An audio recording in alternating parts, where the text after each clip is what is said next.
A good Thursday to you. I'm meteorologist Cindy Fitzgibbon, keeping a close eye on the radar today. We're tracking numerous showers and thunderstorms, which could lead to localized flooding as the high humidity really allows the atmosphere to squeeze out a lot of moisture from some of these storms. So there is a flash flood watch up north and west of Boston, where the storms may move over the same areas and lead to some localized poor drainage flooding. We've already seen more than 2 inches of rain this morning out through western parts of Massachusetts. So heavy rain really is the primary concern today.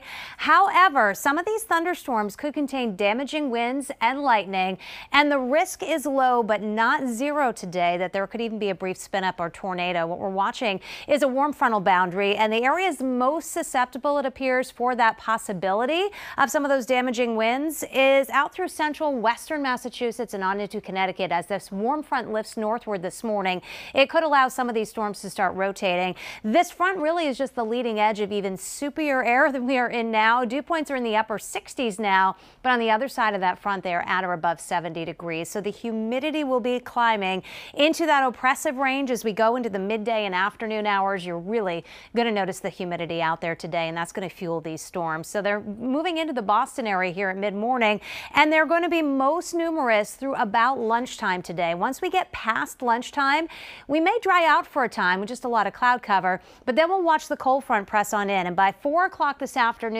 a new line of storms may attempt to develop here off to the west through Worcester County, and then that will close in on the Boston area through about 6 o'clock this evening. So that could have some impacts if you're going to be driving around later today on the afternoon and evening commute. Those storms will likely weaken some as they press into southeastern Massachusetts, and after about 9-10 o'clock tonight, the storms are winding down. We'll see partial clearing overnight with temperatures running in the 60s, and tomorrow the sun is back, but we're going to start to heat things up as the temperatures will reach into the lower 90s in a few spots over the interior.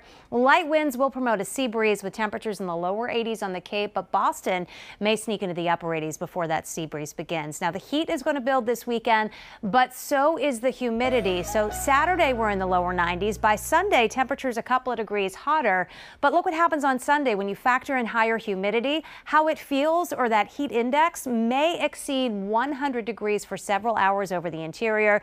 This is excessive heat, and it does not go away until perhaps we get to the 4th of July on Wednesday with some showers and thunderstorms. So an extended stretch of hot weather here. Our first heat wave of the season on the way.